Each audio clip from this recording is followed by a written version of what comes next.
ధర్మేంద్ర ప్రధాన్ రాజీనామా ఇంత త్వరగా 20వ తారీఖు ఉద్యమం ఫస్ట్‌లోనే చేస్తానన్నాడు. అమిత్ షా దగ్గరికి వెళ్లి వద్దన్నాడు. మధ్యలో చేస్తానన్నాడు వద్దన్నాడు. 20వ తారీఖు ఉద్యమం రోజున కూడా చేయలేదు. తర్వాత ఎందుకు చేసుకొచ్చారు?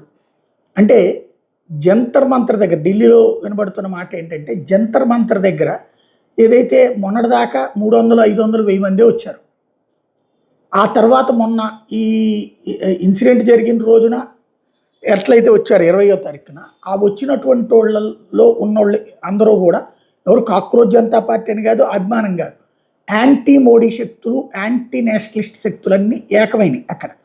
అందులో సమాజ్వాదీ వాళ్ళు ఉన్నారు, ఆమ్ ఆద్మీ వాళ్ళు ఉన్నారు, కమ్యూనిస్టులు ఉన్నారు, కాంగ్రెస్ ఉన్నారు, అన్ని వర్గాలు ఉన్నాయి. వీళ్ళు అక్కడ ప్రొవకేట్ చేస్తున్నారు. ప్రతి గంటకు ఒకసారి పోలీసుల మీద దాడు, పోలీసుల దగ్గరికి వెళ్ళి బూతులు తిట్టడాలు, ఇవన్నీ సోషల్ మీడియాలో వైరల్ చేయడాలు, దాన్ని బేస్ చేసుకుని ఇంకో నలుగురు తయారు కావడాలు, ఇన్ఫ్లుయెన్సర్స్ ఇది బాగా ఉంటుంది వైరల్ అవుతుంది అనుకోగానే అక్కడికి వచ్చేసి హడావిడి చేయడాలు. వీటితో ఏమవుతున్నది?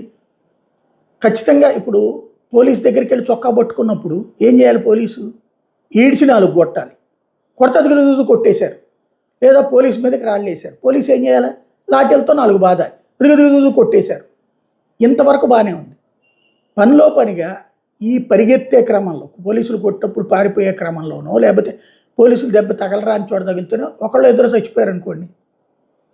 ఇప్పుడు చైనాలో తీన్మార్ స్క్వేర్ ఉదంతం జరిగింది. వేల మందిని ఊచకోత కోసిన కమ్యూనిస్టులు.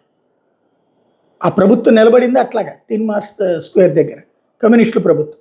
ఇప్పుడు అదే కమ్యూనిస్టులు ఇక్కడ అట్లాంటి గొడవలే సృష్టించి, అక్కడేంటి నియంత పరిపాలన కాబట్టి, మళ్ళీ ఎన్నికలు ఉండవు కాబట్టి వాడు జంప్ అవతల పడేసినది లేదు. ఇక్కడ అట్లా కాదు, ప్రజాస్వామ్యం. ఒక్క స్టూడెంట్ చచ్చిపోయినా, వీళ్ళందరూ కోరుకుంది ఒక్క స్టూడెంట్ అన్న పోవాలి. ఒక్క స్టూడెంట్ చచ్చిపోయినా దాన్ని అడ్డుపెట్టి ప్రపంచమంతా అల్లరి చేయాలనుకున్నారు. అది గమనించిన తర్వాతనే ఒక్క స్టూడెంట్ చనిపోయిన దానికి మనం జవాబుదారీ అవుతాం అన్నటువంటి కోణంలో నుంచినే రాజీనామా చేయడానికి ధర్మేంద్ర ప్రధాన్ ముందుకు రావడం మూడోసారి. అప్పుడు నరేంద్ర మోడీ ఓకే చేయడమే జరిగింది. అందుకనినే ఈ తతంగం అంతా నడిచింది.